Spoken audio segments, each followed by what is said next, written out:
Hey, ¿qué pasa, chicos, chicas y grandes? Yo soy Roberto y esto es Lectura en Voz Alta. El día de hoy terminamos con el libro Tiempos Difíciles de Charles Dickens, así que pónganse cómodos, cómodas y comencemos. Capítulo 7. A la casa del mequetrefe. Antes que se deshiciese el círculo de gente que había en torno del pozo del infierno, alguien había desaparecido de él. Ni el señor Bounderby ni su sombra estuvieron cerca de Luisa, que permanecía agarrada del brazo de su padre, y la otra pareja se mantuvo apartada a distancia.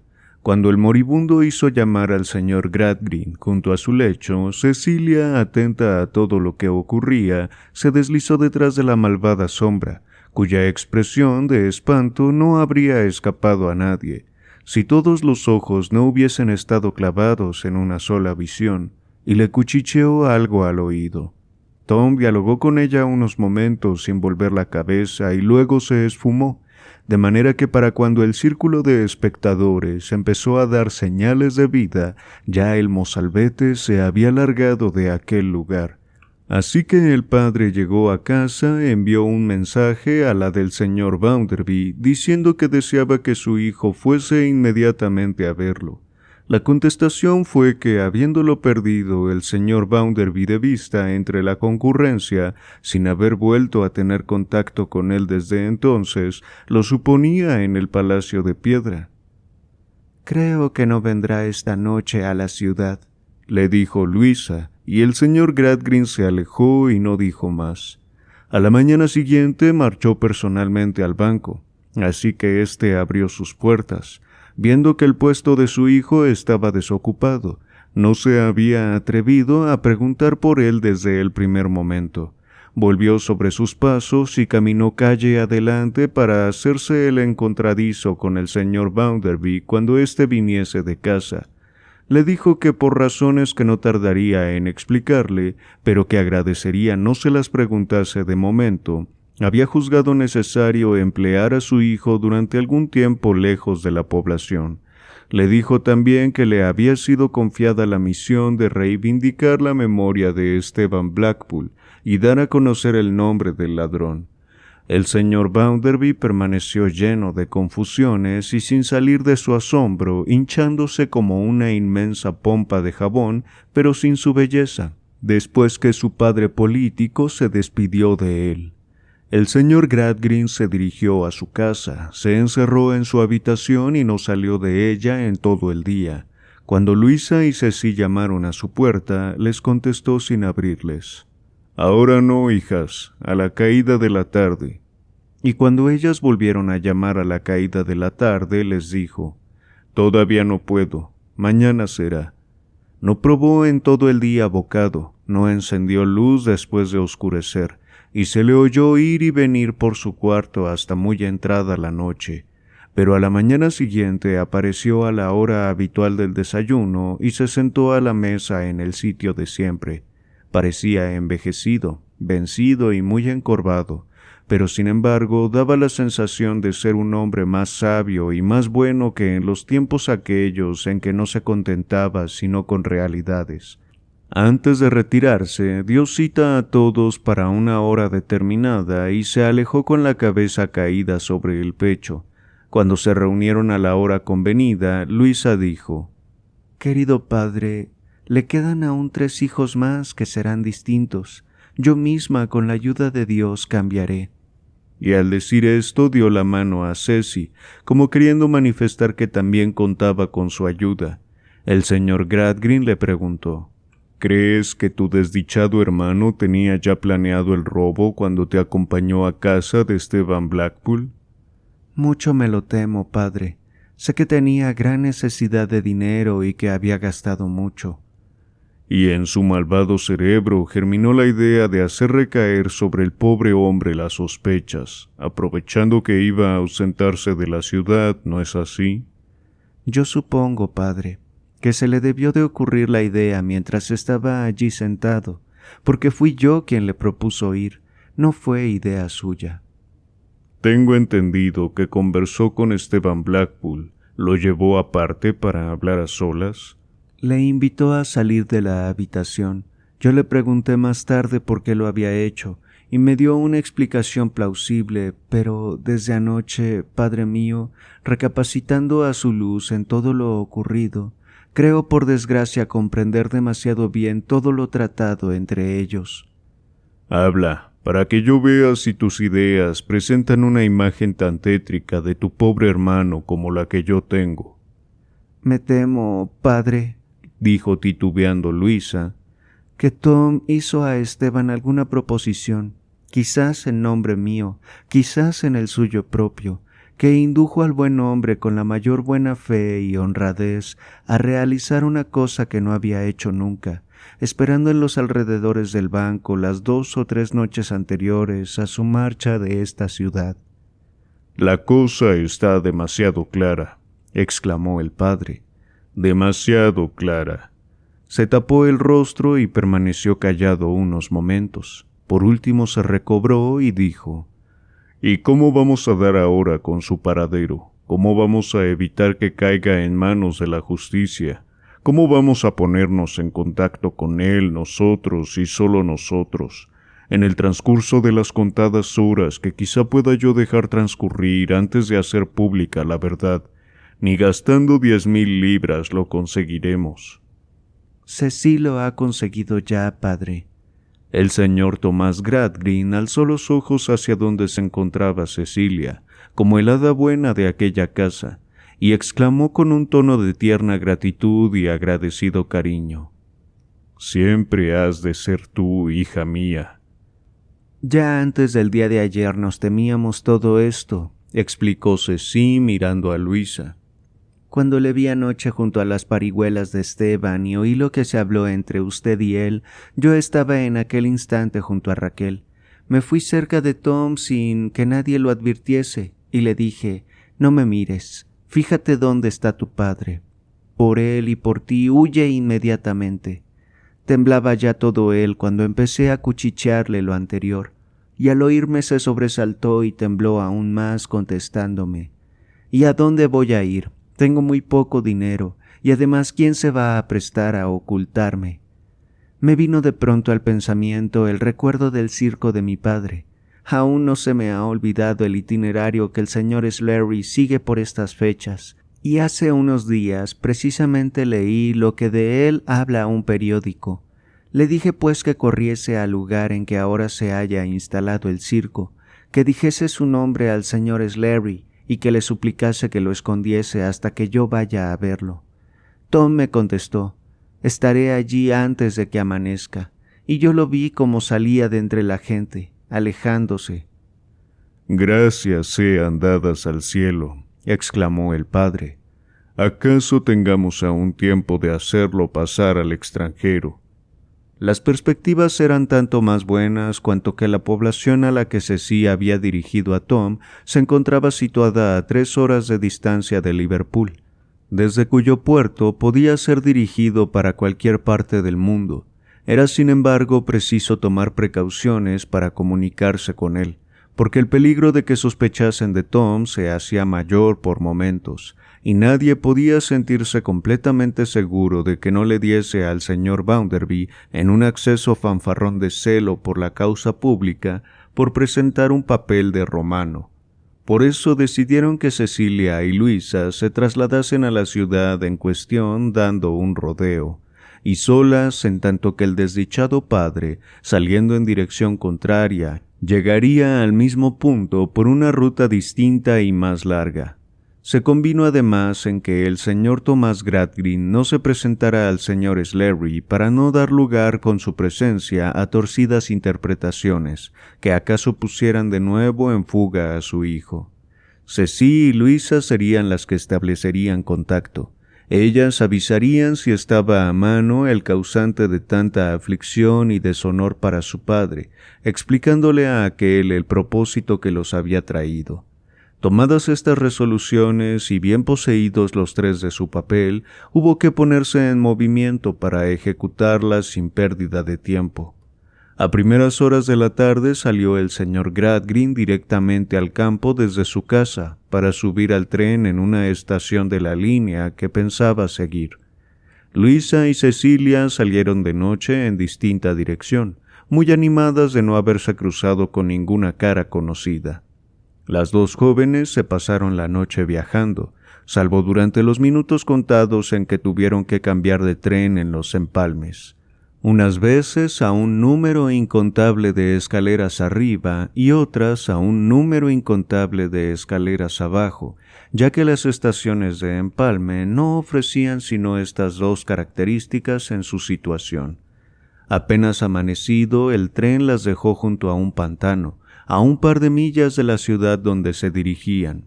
De aquel melancólico lugar las sacó un rudo postillón a la antigua, que había salido casualmente muy de mañana en un calesín para ejercitar a un caballo. Así fue como las dos jóvenes entraron de contrabando en la ciudad por callejones en que los cerdos tenían sus pocilgas. Vía de entrada ni magnífica ni agradable, pero que responde a lo que es la carretera a la entrada de las ciudades. Lo primero que vieron ya dentro de aquella fue el esqueleto del circo de Slary. La compañía se había trasladado a una ciudad situada a 20 millas de distancia, donde había debutado la noche anterior. La vía de comunicación entre ambas poblaciones consistía en una carretera de portazgo, y la marcha por ella fue muy lenta. Aunque solo se desayunaron ligeramente y no descansaron, porque entre tantas preocupaciones no hubieran podido dormir, era ya mediodía, cuando empezaron a ver en paredes y corrales los cartelones anunciadores de la compañía de Slary, y era la 1 cuando se detuvieron en la plaza del mercado. En el momento mismo de poner las dos jóvenes sus pies en el empedrado, el campanero del circo anunciaba el comienzo de una gran fiesta matinal en la que trabajaban los jinetes. Cecilia aconsejó que, a fin de no llamar la atención en la ciudad y evitar que les hiciesen preguntas, era conveniente ir derechas a la puerta de acceso y pagar su entrada. Si quien cobraba era el señor Slary, les reconocería con toda seguridad y procedería discretamente, y si él no estaba cobrando, lo encontrarían a punto fijo en el interior, y dado lo que había hecho con el fugitivo, procedería también con discreción. Encamináronse pues con desasosegados corazones a la barraca bien conocida por ellas. Allí estaba la bandera con la inscripción Compañía Ecuestre de Slary. Allí estaba el nicho gótico, pero en el nicho no estaba Slary. Maese Kidderminster, demasiado velludo ya para que ni la más necia credulidad pudiese tomarlo por Cupido, se había rendido a la fuerza invencible de las circunstancias y de su barba, y como hombre que sabía hacerse útil en todo, presidía en aquella ocasión la tesorería, teniendo al alcance de su mano un tambor para gastar con él sus energías sobrantes en los momentos de descanso. El señor Kidderminster, que tenía el alma puesta en el vil metal, no veía más que el dinero cuando desempeñaba aquel cargo, por eso no reparó en Ceci, y las dos jóvenes pasaron al interior. En aquel momento el emperador del Japón, a lomos de un caballo blanco pintado de manchas negras, hacía girar vertiginosamente 5 palanganas de metal al mismo tiempo, lo que constituye la diversión favorita de aquel monarca. Aunque Ceci conocía bien la dinastía, no había tratado personalmente al actual monarca, y éste siguió reinando pacíficamente. Al terminar este número, un nuevo payaso anunció en estilo humorístico el número cumbre, el de los célebres secuestres al estilo del Tirol. El payaso lo anunció humorísticamente como el número coliflor, y apareció el señor Slary llevando de la mano a la señorita Josefina Slary. El señor Slary no hizo sino chasquear su látigo como si fuese a pegar al payaso, contestándole «Si vuelve a hacerlo, le tiro el caballo a la cabeza», cuando el padre y la hija distinguieron a Ceci. Sin embargo, hicieron todo el número con mucha seriedad, y salvo en el primer instante, el ojo móvil del señor Sleary no tuvo mayor expresión que el ojo fijo. La representación comenzó a hacerse pesada para Ceci y Luisa, especialmente cuando se interrumpieron los ejercicios ecuestres para que el payaso tuviese ocasión de contar al señor Sleary, que contestaba con gran tranquilidad a todas sus observaciones. «¿Cómo así, señor?», sin dejar de mirar a la concurrencia. El cuento acertijo aquel de las 2 patas, que sentadas en 3 patas, miraban a una pata, cuando vino 4 patas se agarró a una pata y allá se levantaron 2 patas, echando mano a 3 patas, y las tiraron a 4 patas, que huyeron con una pata. Esta ingeniosa alegoría de un carnicero, un taburete de 3 patas, un perro y una pata de carnero, aunque ingeniosa, alargaba el acto. Y tanto Luisa como Ceci estaban llenas de ansiedad. La rubia Josefina saludó finalmente con una genuflexión, en medio de grandes aplausos, y apenas el payaso solo en la pista se entusiasmó, diciendo: «Ahora voy a hacer de las mías», cuando alguien dio unos golpecitos a Ceci en la espalda y le rogó que saliese. Ceci se hizo acompañar de Luisa, y ambas fueron recibidas por el señor Sleary, en un minúsculo recibidor particular de paredes de lona, piso de hierba y cielo raso de madera, sobre el que los espectadores de un palco pateaban su entusiasmo, dando la impresión de que iban a meterse dentro del cuartito. El señor Sleary, que tenía al alcance de la mano el vaso de aguardiente y agua, dijo: «Cecilia, me siento feliz de verte. Todos te queríamos mucho y estoy seguro que desde que te fuiste nos has dejado en buen lugar. Tienes que saludar a nuestra gente, querida mía, antes que empecemos a hablar de negocios. De lo contrario tendrán un disgusto, en especial las mujeres. Verás, Josefina se casó con E.W. Childers y tienen un hijo, que aunque no tiene ni 3 años, no hay caballito capaz de tirarlo del lomo. Lo llamamos la maravilla escolar ecuestre, y si no se hace célebre en Ashley, se hará célebre en París.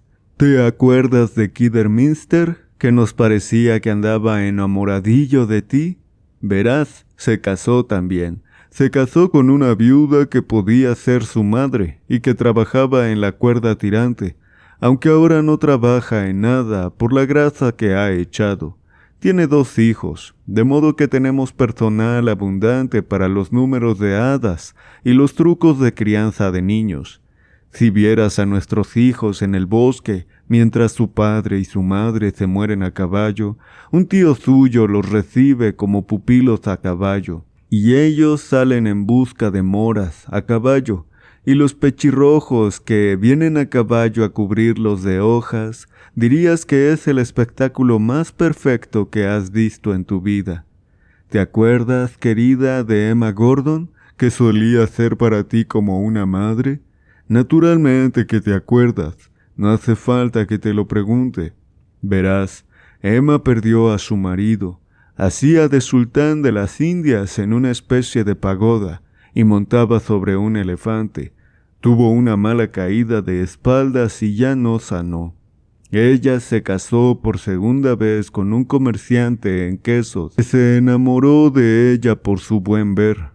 Ahora está el de inspector haciendo una fortuna». El señor Sleary, que ahora se fatigaba mucho, contó estas vicisitudes con gran animación, y del modo más extraordinariamente candoroso, si se tiene en cuenta su veteranía lacrimosa y aguardentosa.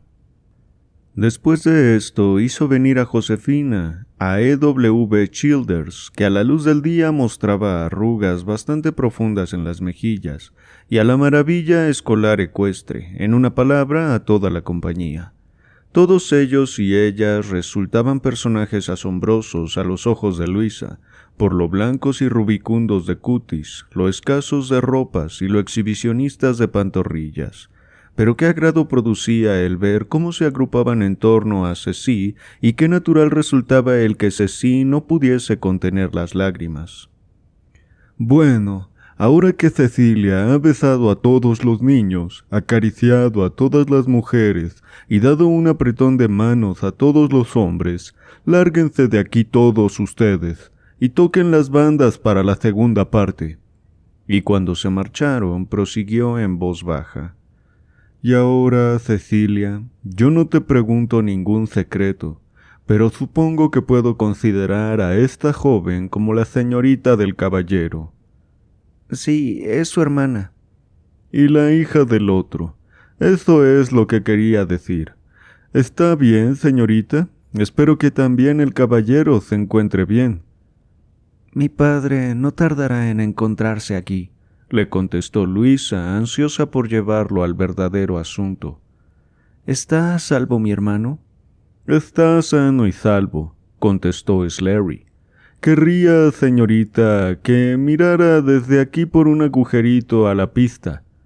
Cecilia, tú ya conoces el truco. Búscate un chivato para mirar.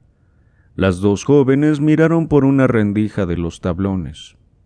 Están en el número de Juanito Afatagigantez, un número cómico para niños. Hay un artilugio como una casa para que Juanito se esconda. Allí está mi payaso con la tapa de una cacerola y un asador para el criado de Juanito. Vea también a este con una magnífica armadura de hollín pintada encima, y vea también 2 criados negros, 2 veces más altos que la casa, encargados de quitarla y ponerla según convenga. El gigante no está todavía, va metido en un canasto que costó mucho dinero. Bien, pues, ¿los ven a todos? Sí, contestaron las jóvenes a una. Mírenlos otra vez, insistió Slary. Mírelos bien. ¿Los ven a todos? Perfectamente. Pues bien, señorita, y les ofreció un banco para sentarse. Yo tengo mi opinión, y su padre tiene la suya. No quiero saber en qué lío se ha visto metido su hermano. Es mejor que yo no lo sepa. Lo que sí afirmo es que el caballero echó una mano a Cecilia, y yo echaré una mano al caballero. Su hermano es uno de los 2 criados negros. Luisa dejó escapar una exclamación, mitad de pena, mitad de satisfacción, y Slary siguió diciendo: La verdad es que, ni aun conociéndolo bien, sería posible dar con él. Que venga el caballero. Yo traeré aquí a su hermano después de la función. No lo desvestiré ni le haré lavarse la pintura. Que venga el caballero después de la función o venga usted misma, y se verá con su hermano, y tendrá todo el circo para hablar con él. No se preocupe de su aspecto mientras esté bien escondido. Luisa no quiso entretener más tiempo al señor Slary. Se había quitado un peso de encima y le dio las más efusivas gracias. Le encargó con los ojos cuajados de lágrimas que transmitiese a su hermano la expresión de su amor. Y ella y Ceci se retiraron inmediatamente para volver más avanzada la tarde. Una hora después llegó el señor Gradgrind. Tampoco él había tropezado con ningún conocido, y estaba anhelante por enviar a su hijo con la ayuda de Slary a Liverpool durante la noche. Como ni él ni las 2 jóvenes podían acompañar a Tom sin peligro cierto de que lo reconociesen, cualquiera que fuese su disfraz, preparó una carta para un corresponsal suyo en el que podía fiar, encomendándole que embarcase al portador con la mayor premura y discreción posible para la América del Norte o del Sur, o para cualquier otro país lejano. Escrita la carta, pasearon por la población, esperando a que el circo quedase libre no solo de público, sino también de la compañía y de los caballos. Al cabo de un largo rato de estar al acecho, vieron que el señor Slary salía del interior con una silla y que se sentaba junto a una puerta lateral, fumando, como si quisiera con ello hacerle señal de que podían acercarse. «Servidor suyo, caballero», dijo cautelosamente cuando los 3 pasaron por su lado hacia el interior del circo. «Si me necesitan, me encontrarán aquí. No se preocupen porque vean a su hijo vestido con librea grotesca». Entraron los tres y Gradgrind, agotado, tomó asiento en la silla del payaso, que se hallaba colocada en el centro de la pista. En uno de los últimos bancos, como una visión lejana envuelta en la premura del local y en la atmósfera extraña de aquel sitio, aguardaba sentado el ruin mequetrefe, antipático hasta el fin, al que tenía la desgracia de llamar hijo suyo. Allí estaba, ataviado con una ridícula librea, como un macero con puños y solapas de una exageración indecible, embutido en un inmenso chaleco, pantalón corto, zapatos con hebilla y sombrero locamente exagerado, sin que una sola prenda ajustase a su cuerpo, y todas de tela burda, apolillada y llena de agujeros, con surcos que el miedo y el calor habían abierto en la grasienta pasta con que tenía embadurnada toda la cara. El señor Gradgrind no se habría jamás imaginado nada tan triste, repugnante y ridículamente vergonzoso como el mequetrefe aquel con su librea, aunque ésta era una realidad capaz de ser pesada y medida, y en esto había venido a parar uno de sus hijos modelo. El mequetrefe se mostró en los primeros momentos reacio a acercarse y permaneció donde estaba. Por último, y cediendo a las súplicas de Ceci, si es que se puede aplicar esta palabra a una concesión hecha a regañadientes, con Luisa se hizo completamente el extraño.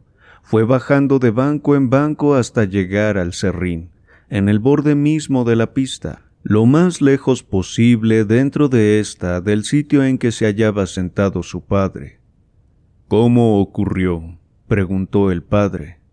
«¿Cómo ocurrió el qué?», contestó enfurruñado el hijo. «El robo», dijo el padre recalcando la palabra. «Forcé la caja yo mismo durante la noche, y no hice sino entornar su puerta cuando me retiré. Había mandado hacer mucho antes otra llave igual. Al entrar por la mañana la dejé caer en la calle para que supusiesen que era la que había servido para el hecho. No robé todo el dinero de una sola vez. Todas las noches simulaba hacer el balance, pero no era así». «Si me hubiese caído un rayo, no me habría producido tan tremenda impresión», dijo el padre. «No veo la razón», gruñó el hijo. «De tantas o cuantas personas que ocupan cargos de responsabilidad, un tanto por ciento de tantas o cuantas abusan de la confianza depositada en ellas. Esto es una ley. A usted mismo se lo he oído decir 100 de veces. ¿Qué puedo hacer yo contra lo que es una ley? De ese razonamiento se ha servido más de una vez, padre, para consolar a otros. Consuélese ahora usted mismo con él». El padre hundió la cara entre las manos, mientras el hijo, figura grotesca y vergonzosa, mordisqueaba algunas pajas. Las manos del mequetrefe, en cuyas palmas se había borrado el color negro por efecto del manoseo, parecían las de un mono. La hora del crepúsculo se echaba encima. El blanco de los ojos del mozalbete se movía de cuando en cuando inquieto y desasosegado, mirando a su padre. Como la pintura negra formaba una capa tan apelmazada sobre su cara, eran los ojos los únicos que mostraban alguna expresión. «Te conducirán a Liverpool, y de allí te enviarán al extranjero». «Me imagino que habrá que hacer eso. De todos modos, en ninguna parte seré más desdichado de lo que he sido aquí durante todo el tiempo a que alcanzan mis recuerdos. Que conste eso». El señor Gradgrind se dirigió hacia la puerta y regresó acompañado de Sleary, al que preguntó cómo podrían sacar de allí a aquel desdichado. «He estado pensando en ello precisamente, caballero. No hay mucho tiempo que perder, de modo que tiene que contestar sí o no. Habrá unas 30 millas de aquí hasta la próxima estación de ferrocarril. De aquí a media hora sale un coche que enlaza con el tren correo que lo llevará directamente a Liverpool». «Fíjese en su estado», gimió el señor Gradgrind. «¿Cree que puede ir así?» «No pienso enviarlo vestido con esa librea grotesca», contestó Sleary. Diga una sola palabra y mi guardarropa dará para transformarlo antes de 5 minutos en un carretero. Resuélvase, señor, porque es preciso enviar a comprar cerveza. Yo no sé nada como la cerveza para despintar a un falso negro». El señor Gradgrin asintió rápidamente. Sleary sacó rápidamente de un cofre una blusa larga, un sombrero de fieltro y otras prendas características. El mozalbete se mudó rápidamente de ropa detrás de un biombo de bayeta. El señor Sleary trajo rápidamente cerveza y lo lavó hasta volverlo blanco otra vez. «Y ahora, vamos al coche y sube por detrás. Yo le acompañaré para que crean que es uno de mis carreteros. Despídase de su familia lo más rápidamente posible». Y dicho esto, se retiró con delicadeza. «Aquí tienes tu carta», dijo el señor Gradgrind. «Te darán todo cuanto te sea necesario. Repara por medio del arrepentimiento y de una conducta mejor la deshonrosa acción que has cometido y las terribles consecuencias a que ella ha dado lugar. Dame tu mano, pobre hijo mío, y que Dios te perdone lo mismo que yo te perdono». Estas palabras y el tono patético en que fueron pronunciadas arrancaron al culpable algunas lágrimas abyectas, pero cuando Luisa abrió sus brazos la rechazó otra vez. «A ti no quiero volver a hablarte». «Oh, Tom, ¿termina así, después de lo que yo te he querido?» «Después de todo lo que me has querido», repitió él con encono. «Vaya un amor. Libras al señor Bounderby de tu influencia, haces que se marche mi mejor amigo, el señor Harthouse, y te marchas tú a casa cuando más peligro corría yo. Vaya un amor el tuyo. Y cuentas además de pe a palo de nuestra visita a aquella casa, cuando estabas viendo que la red se iba acercando en torno mío. Sí que es un amor el tuyo. Me has vendido sistemáticamente. Jamás se te dio nada de mí». «Abrevia», gritó desde la puerta el señor Sleary. Todos salieron fuera llenos de confusión. Luisa diciendo entre lágrimas que le perdonaba y que seguía amándolo, que algún día se arrepentiría de alejarse de ella en esa forma, y que cuando estuviese muy lejos le servirían de consuelo estas últimas palabras que ella le decía. En ese instante alguien se precipitó sobre ellos. El señor Gradgrin y Cecilia, que iban delante de Tom mientras que Luisa se colgaba de su hombro, retrocedieron. Allí estaba Bitzer, jadeante, con los delgados labios entreabiertos, las delgadas ventanas de la nariz hinchadas, sus blancas pestañas temblorosas, su cara descolorida, más descolorida que nunca, como si el correr lo pusiese al rojo blanco, cuando a los demás los ponía rojo llama. Allí estaba, resollando y palpitante, igual que si hubiese corrido sin pararse desde aquella noche, ya muy lejana, en que también tropezó de ese mismo modo cuando iba corriendo. Y ahora Bitzer dijo, cabeceando negativamente: «Siento mucho tener que desbaratar sus planes, pero a mí no me la juega la gente de circo. Yo necesito al joven señor Tom. No consiento en que se fugue con ayuda de los titiriteros. Es este que va de blusa larga, y tengo que hacerme cargo de él». Y se hizo cargo, agarrándolo del cuello. Así fue como se hizo cargo de Tom.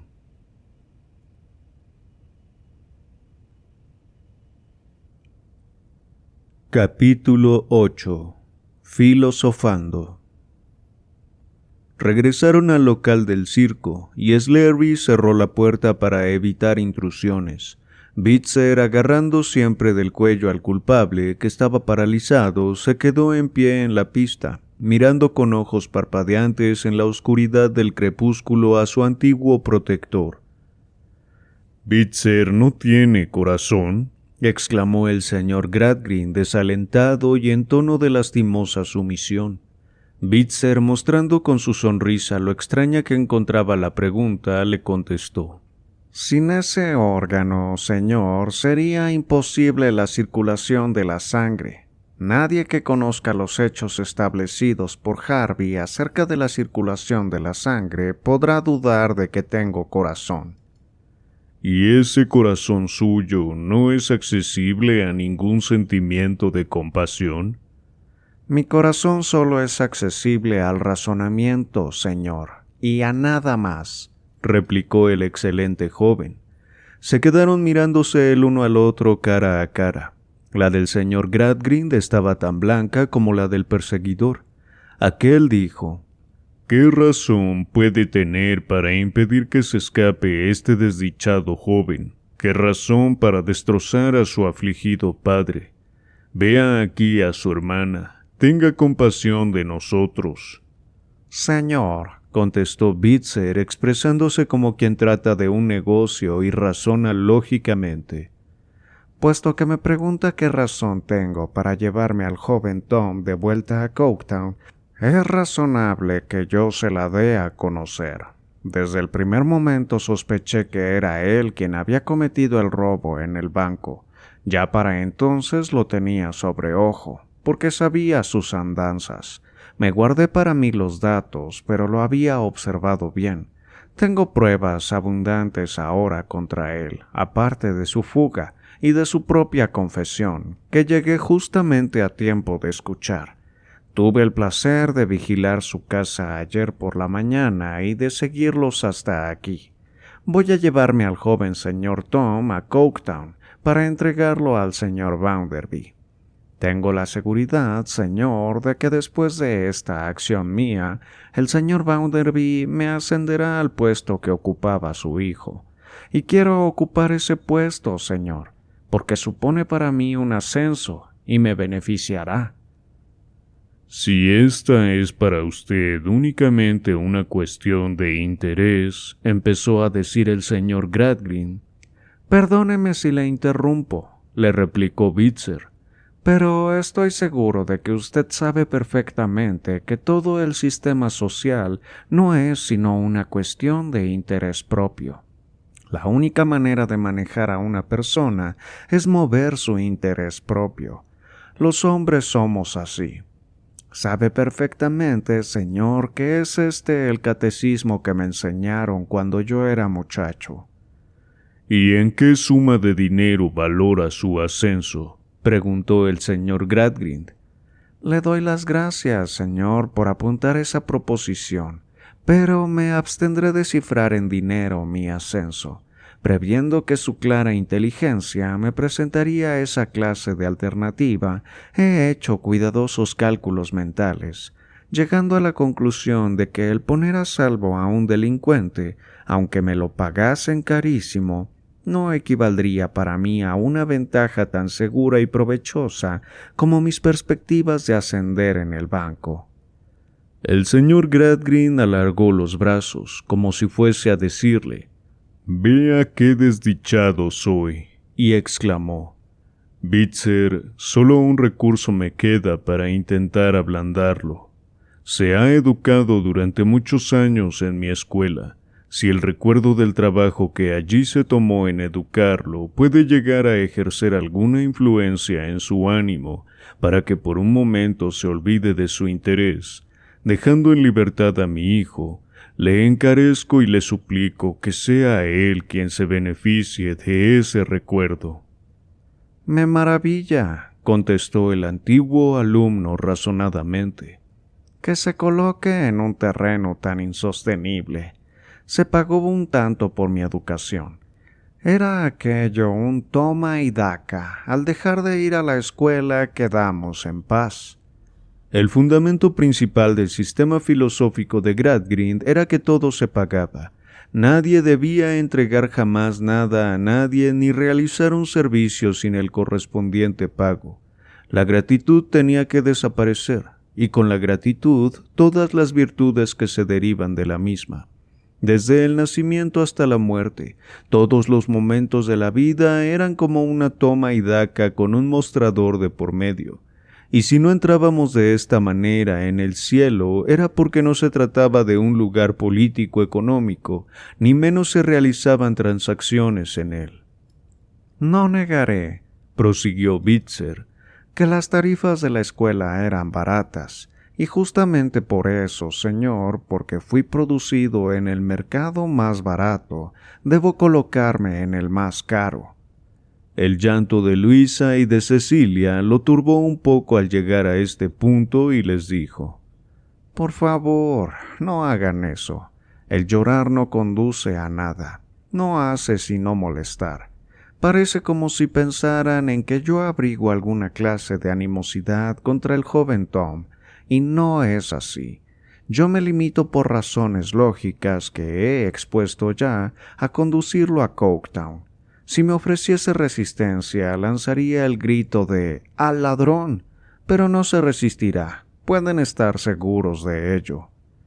El señor Sleary, que había escuchado la exposición de esas doctrinas con profunda atención, la boca abierta y el ojo movible tan clavado en su cabeza como el ojo inmóvil, se adelantó hacia Gradgrin al llegar a este punto.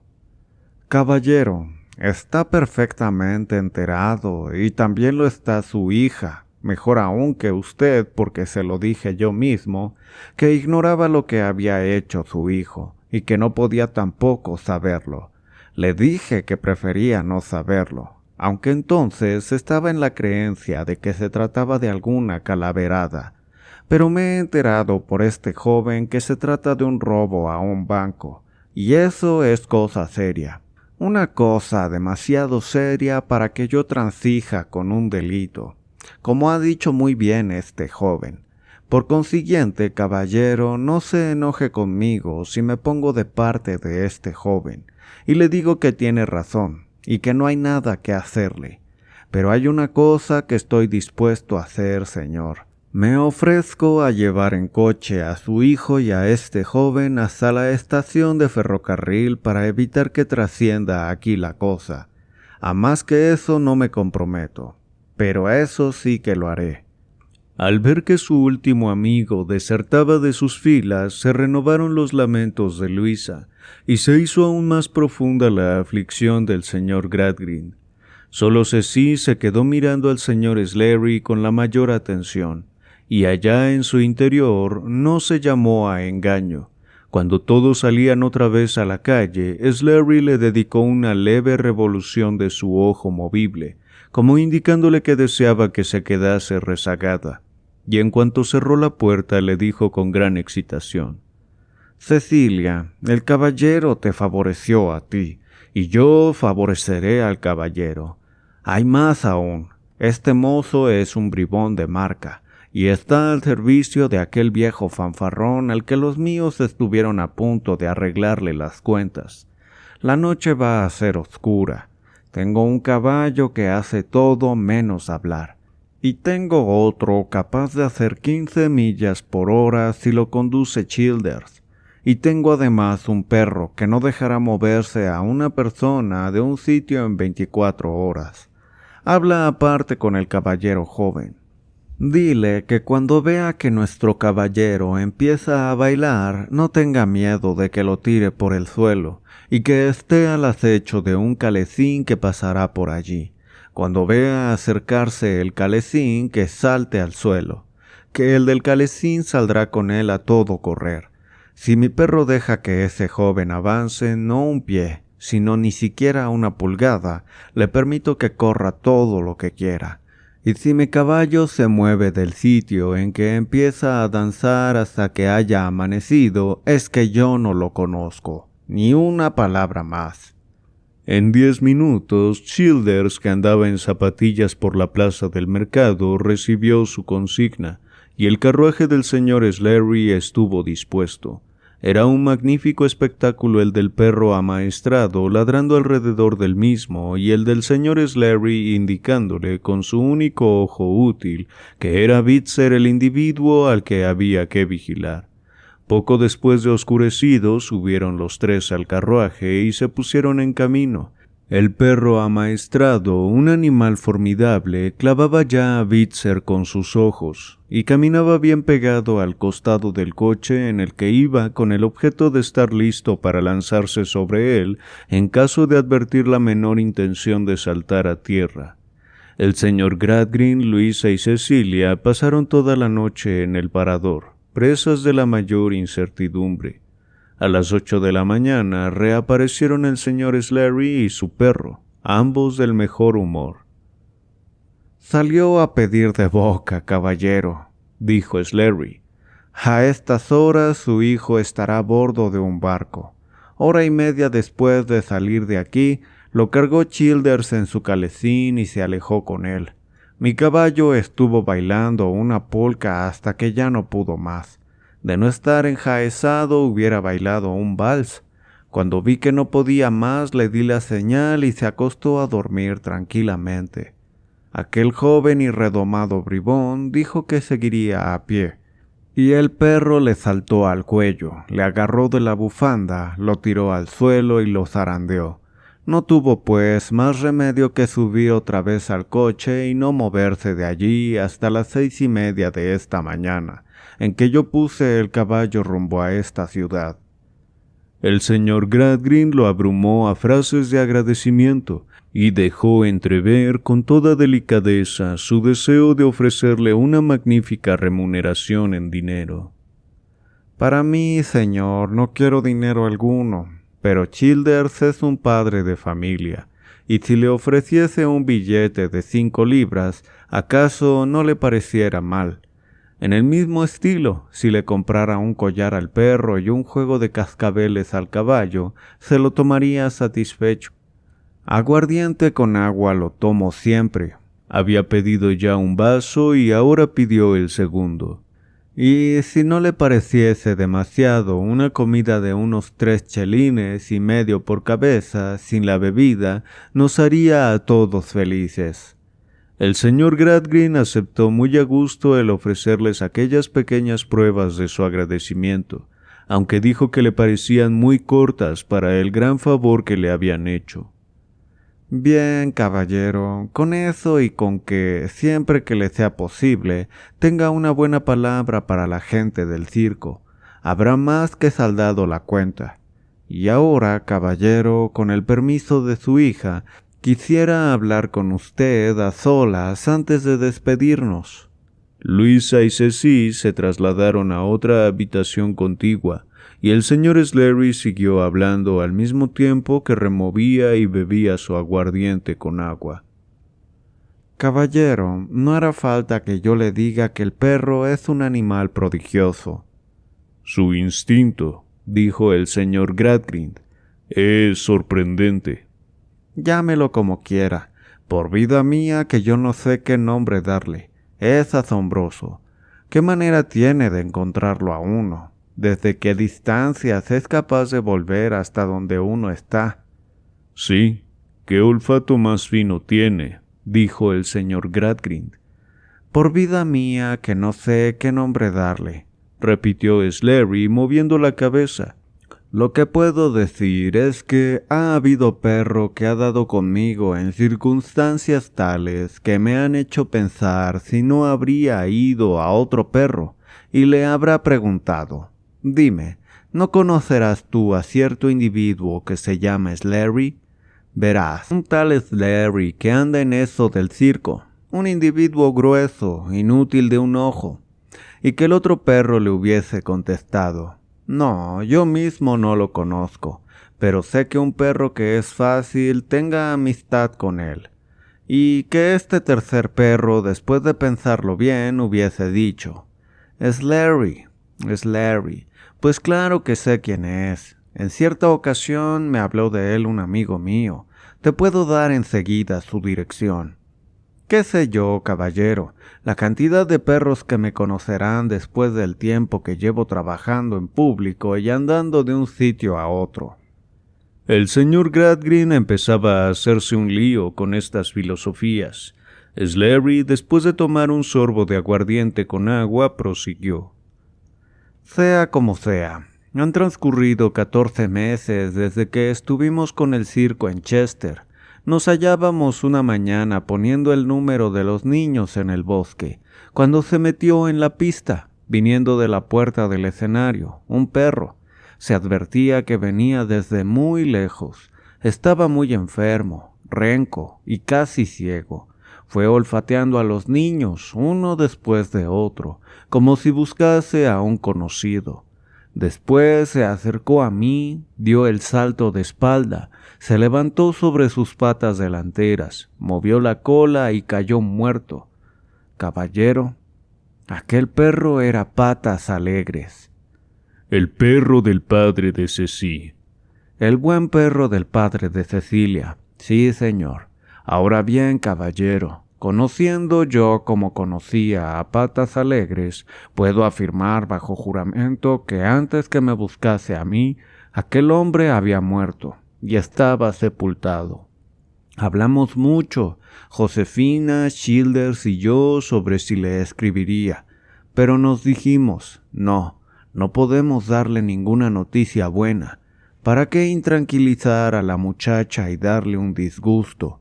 Si su padre la abandonó cobardemente o si prefirió morirse de pena él solo, más bien que arrastrarla en su miseria, es cosa, caballero, que ya no sabremos, hasta que sepamos cómo se las arreglan los perros para encontrarnos. Cecilia conserva aún la botella que él le mandó comprar y creerá en el cariño de su padre hasta el último día de su vida, dijo el señor Gradgrind. El señor Sleary, mirando pensativo las profundidades de su aguardiente con agua, dijo: Todo esto parece como si nos presentase dos ideas, ¿verdad, caballero? La una, que existe en el mundo un amor que no tiene nada de egoísmo, que es una cosa completamente distinta, y la otra, que este amor tiene su manera propia de calcular o no calcular un algo al que es tan difícil dar un nombre como a las cosas de los perros.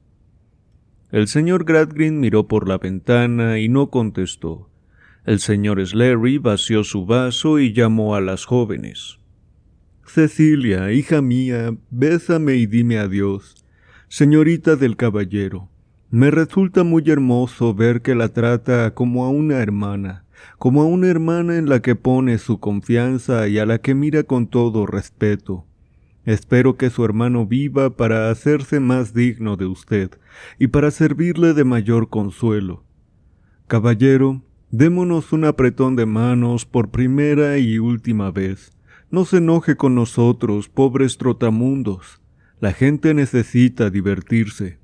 No puede estar siempre estudiando ni siempre trabajando. No están hechos para eso. No puede pasar sin nosotros, caballero. Entonces, lo mejor y lo más sabio es tomarnos por el lado bueno y no por el peor. Y jamás se me había ocurrido pensar, dijo, volviendo a meter la cabeza después de haber salido del cuarto, que tuviese yo tanta madera de charlista.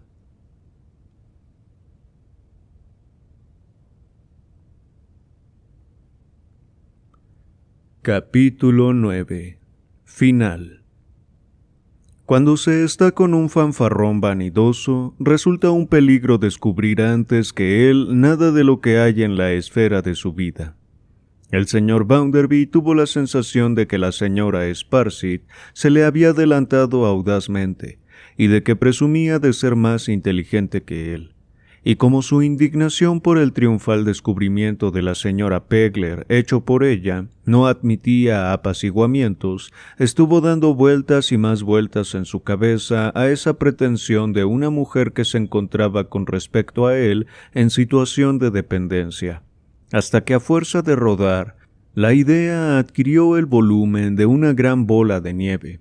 Hizo por último el descubrimiento de que el despedir a aquella señora de familia encopetada, el poder decir «Era una mujer de abolengo, por nada del mundo quería separarse de mí, pero yo no la pude aguantar y me desembaracé de ella», le proporcionaría la gloria máxima que podía sacar de aquellas relaciones, dándole al propio tiempo la oportunidad de castigar a la señora Sparsit según se lo tenía merecido. Poseído más que nunca de esta magnífica idea, acudió el señor Bounderby a almorzar, sentándose a la mesa en el comedor de otros tiempos, aquel en que estaba su retrato. La señora Sparsit tomó asiento junto al fuego con el pie en el estribo de algodón, muy ajena a pensar hacia dónde la llevaba su caballo. Desde el asunto de la señora Pegler, la aristocrática dama había echado un velo de serena melancolía y arrepentimiento sobre su expresión de lástima hacia el señor Bounderby.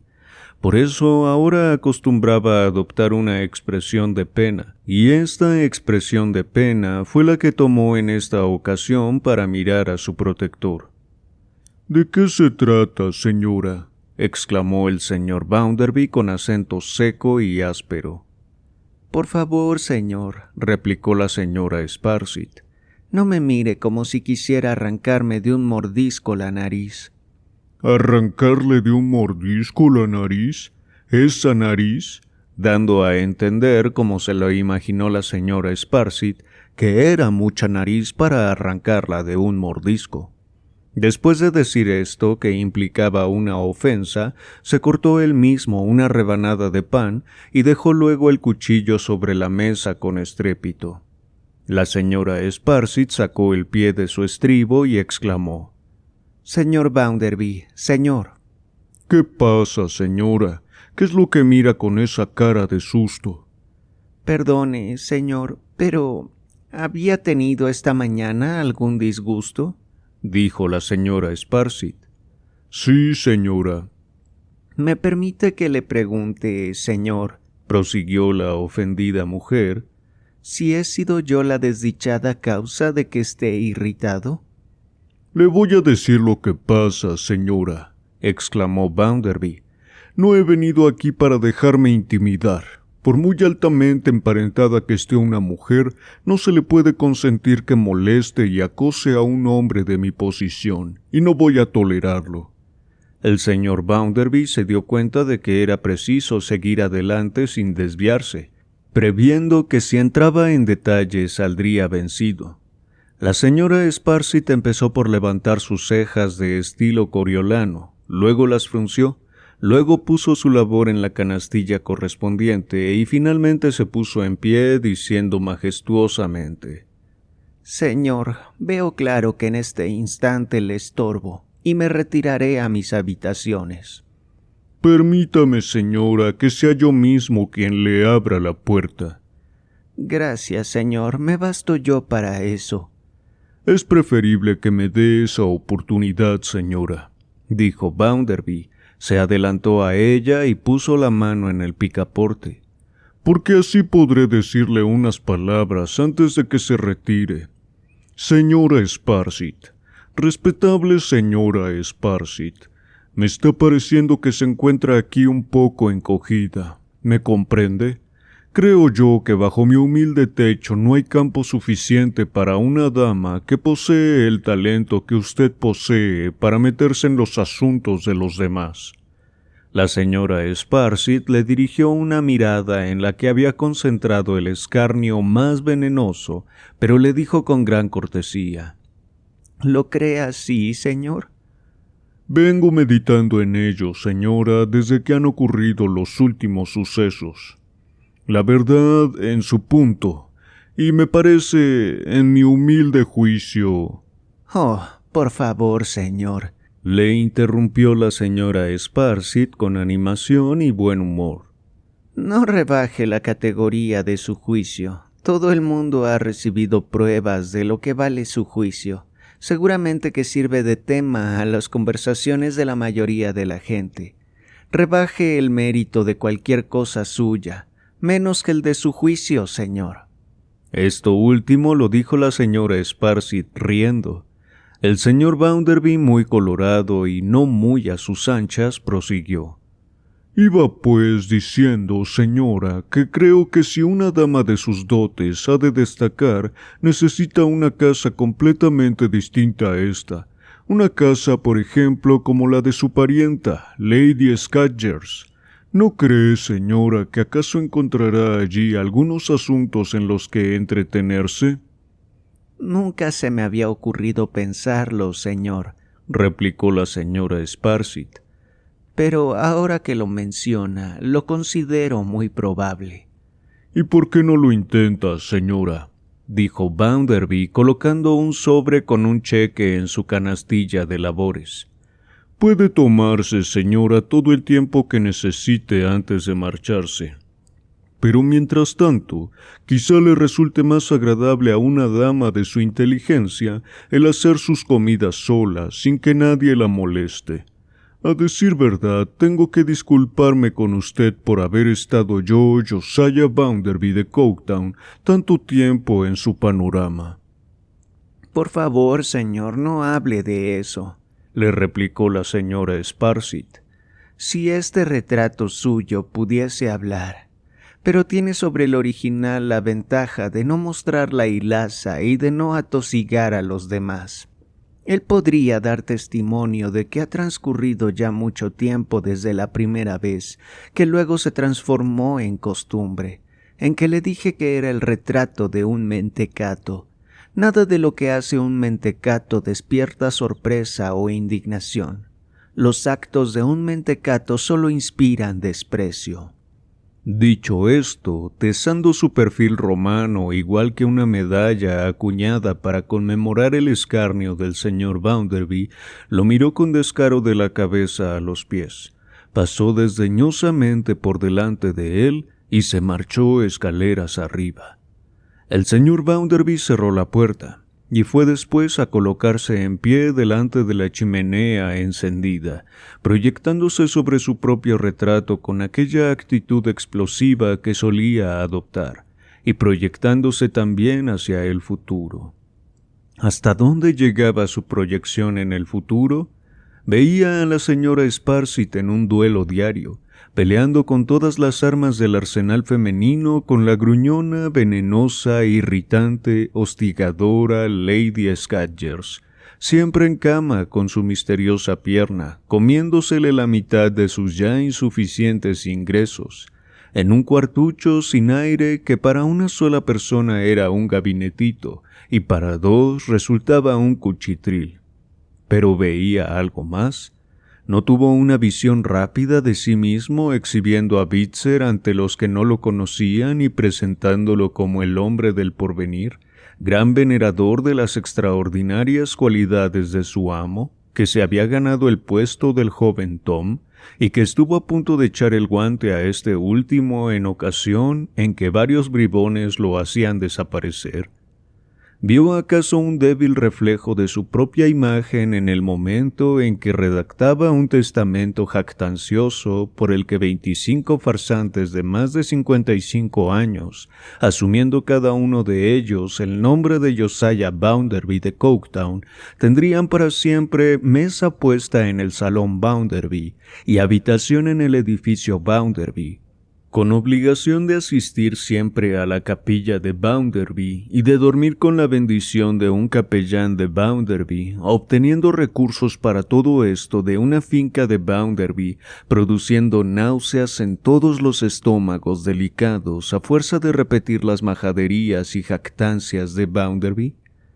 ¿Tenía acaso alguna presencia el día en que de allí a 5 años Josiah Bounderby de Coketown moriría de una congestión en plena calle de esta ciudad, y que su cacareado testamento empezaría una larga carrera de argucias, saqueos, ficciones, escándalos, poca utilidad y muchos pleitos?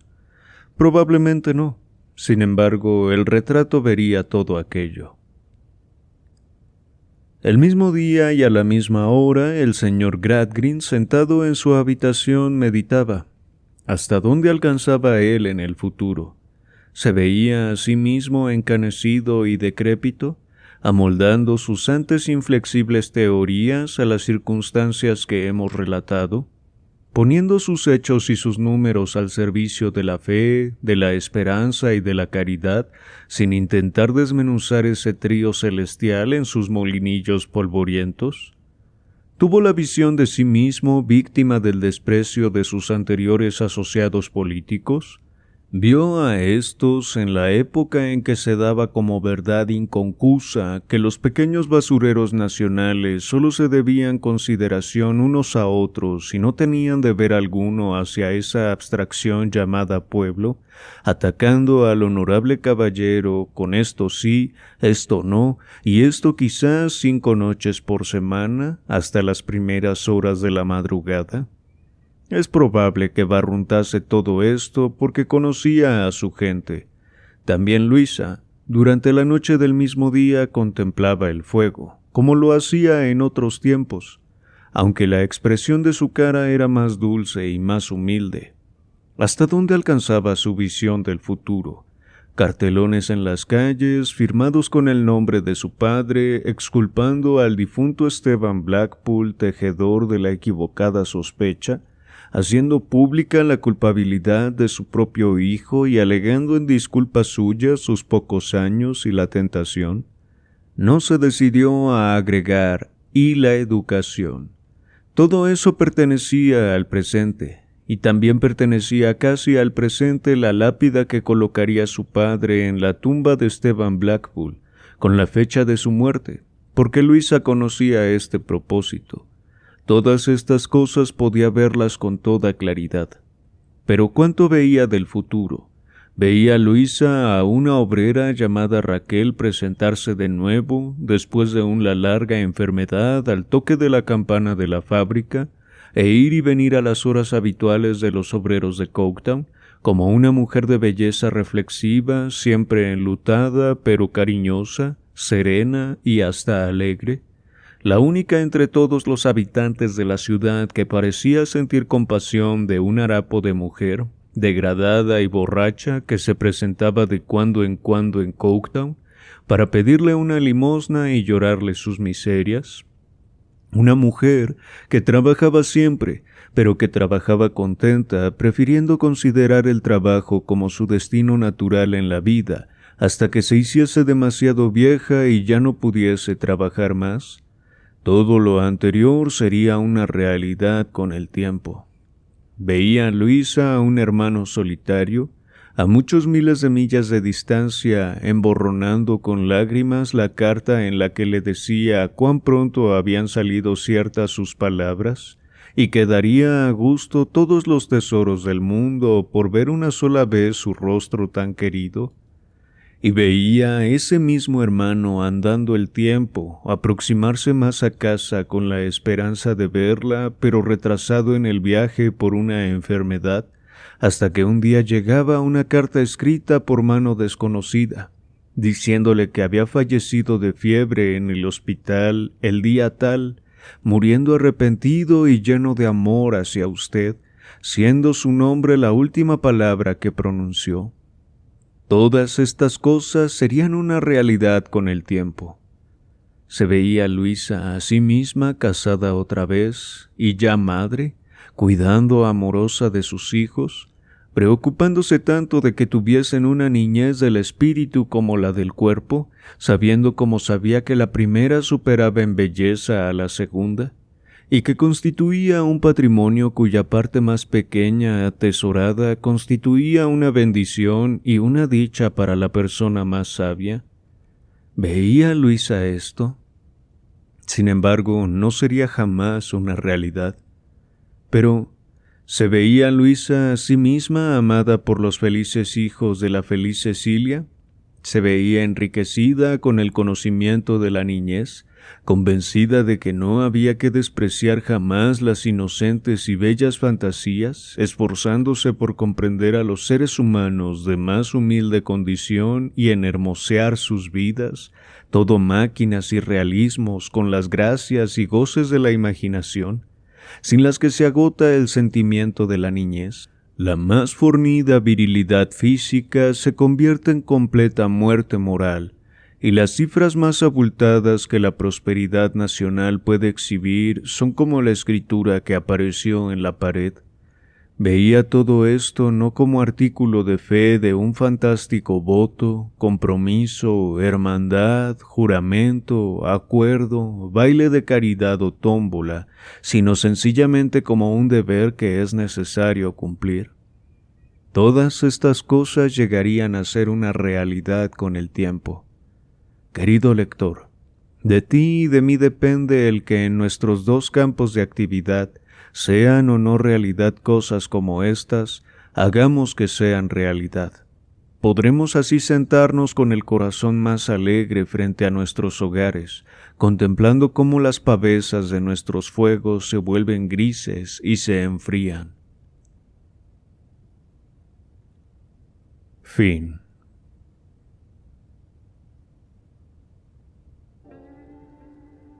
Bueno, chicos, chicas, hasta aquí la lectura y la novela. Espero que la hayan disfrutado. Si fue así, dejen su like y suscríbanse al canal.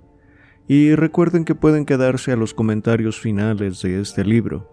Les aviso que, como siempre, es solo mi opinión sobre lo que leímos, mi manera de percibir la obra. Si ustedes gustan, pueden dejar sus opiniones y aportes aquí abajo en la zona de comentarios. Se los agradecería mucho. Bueno, pues quisiera empezar diciendo que este fue un texto que disfruté mucho. Ya tenía tiempo que no disfrutaba tanto alguna de las obras que leíamos acá, ya que a través de una historia o un conjunto de historias, el autor propone ideas, propone críticas y pensamientos muy profundos y a la vez superficiales, pues son de la vida cotidiana de cualquier persona. Además de que es algo contemporáneo, a pesar de que esto fue escrito hace más de 150 años. He leído 2 libros de este autor, de Charles Dickens, y veo mucho en ellos cómo prioriza a los niños, la juventud, la infancia y sus necesidades. Lo hace mostrando quizá partes de su historia de vida, pero también la realidad de la época. En tiempos difíciles se enfatiza la mentalidad adulta de ser productivos para sobrevivir en un mundo capitalista, donde lo que importa es lo que aquí llama realidades. Con ello se refiere a aspectos prácticos, concretos y científicos. Fuera de ellos, nada es relevante. Al menos ese es el discurso que se planteó de entrada en la obra. Se nos presenta a un Gradgrind y a un Bounderby, 2 hombres que cada uno a su manera ha sido próspero en ese mundo recientemente industrializado, uno vanagloriándose de su mente racional y lógica, y otro de su esfuerzo a pesar de las adversidades, ambos desechando la importancia de las emociones, la imaginación, la diversión, el asombro, el desarrollo espiritual. El autor nos muestra cómo los niños Gradgrind son privados de aspectos esenciales para la infancia y para la vida en general, como el juego, el asombro y la imaginación.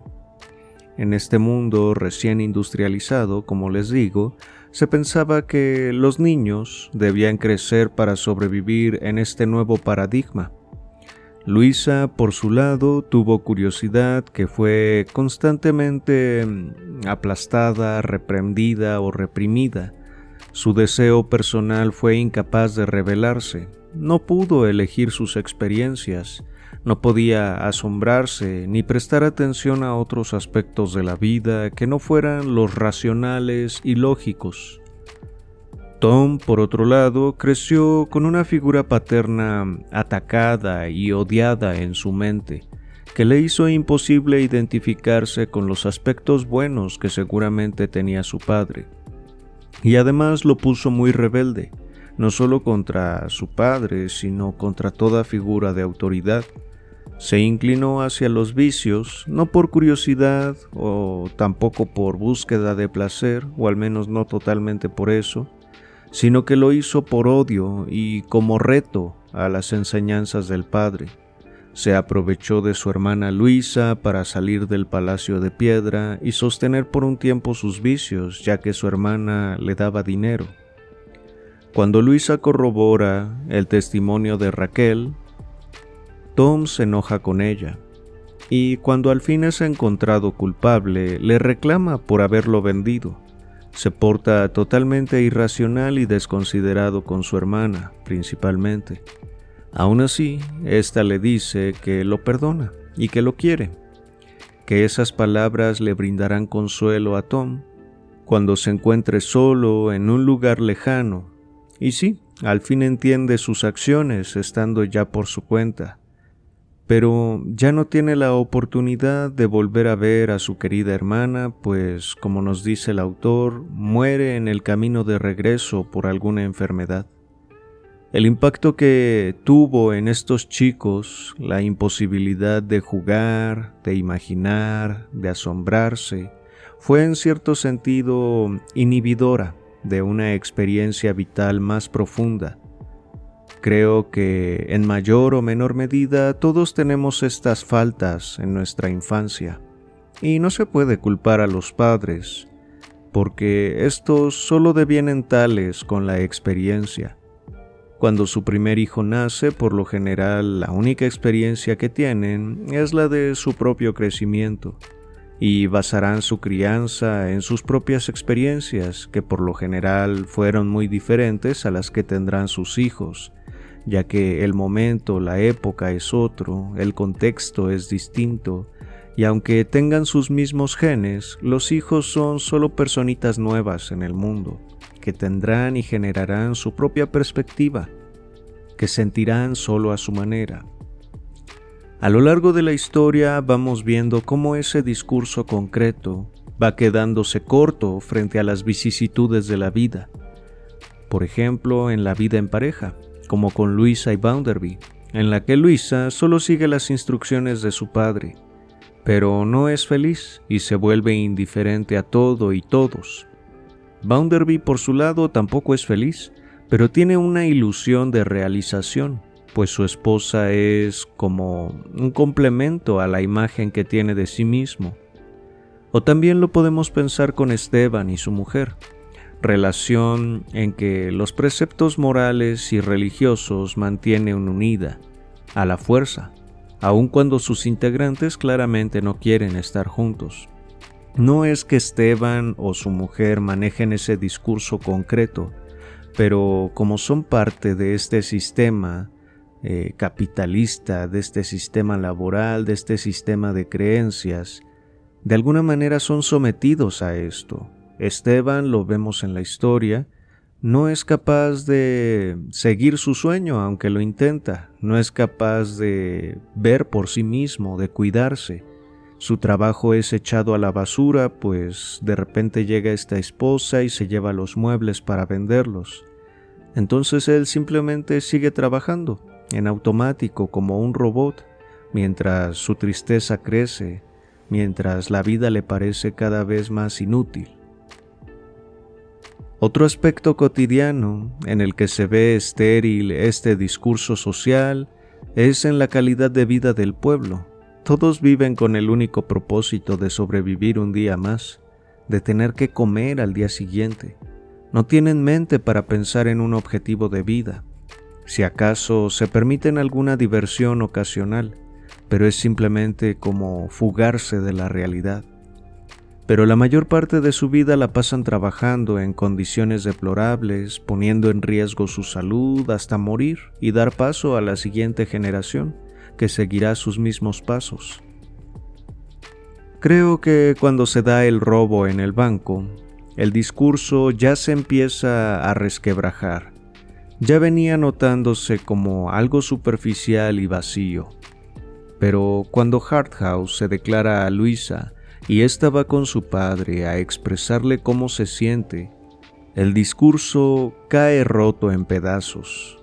La cabeza de piedra de Thomas Gradgrin se empieza a cuartear también. Este se da cuenta de que su filosofía de vida fue solo una carga para sus hijos, una imposición que los llevó a ser miserables. Afortunadamente se dio la oportunidad de escuchar a su hija. ¿Se imaginan lo difícil que podría ser esto, no para el personaje, sino para una persona real? Escuchar que sus hijos son miserables, y también el hecho de cuestionar aquello en lo que ha creído toda su vida. Quizás, aunque quisiera, no podría siquiera cuestionar su sistema de creencias. Se requiere mucha introspección, mucho amor y voluntad para deconstruirse a la edad de Thomas Gradgrind. No digo que sea imposible, mucha gente se da cuenta que el mundo cambia, que las ideas evolucionan y se abren a nuevas ideas, sacrificando aquello conocido que les genera seguridad. Y por lo general lo hacen por amor a los hijos, a alguna pareja, a los nietos, pero también existen personas que ya tienen un sistema de creencias tan cristalizado que todo aquel que no lo comparta se vuelve alguien a quien tienen derecho de criticar. Thomas Gradgrind abandona su sistema de creencias que le daba una ilusión de control y éxito para poder ayudar y escuchar a su hija, para poder llevarla a tener un poco más de paz, apoyarla al menos. Ceci contribuye también a ello, pues a lo largo de la novela va generando cambios a su alrededor. El discurso de Thomas Gradgrind no solo no puede con ella, sino que se ve afectado por la chica, por su empatía, por su gratitud, por su disfrute por la vida.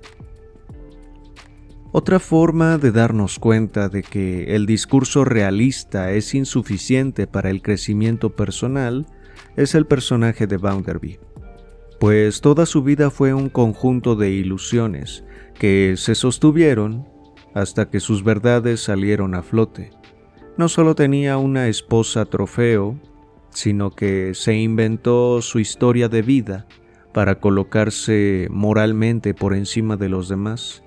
Ser consciente de sus pérdidas, de sus miedos, no era opción para él, así que los eliminó con una especie de delirio psicótico.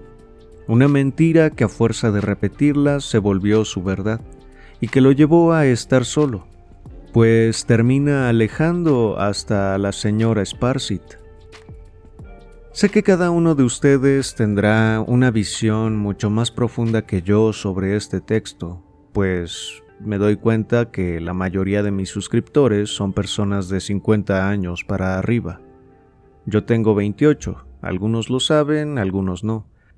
Y por supuesto, sus vivencias deben haberles mostrado muchas más aristas de la experiencia humana, pero aún así me atreveré a decir lo que para mí es lo central de este texto.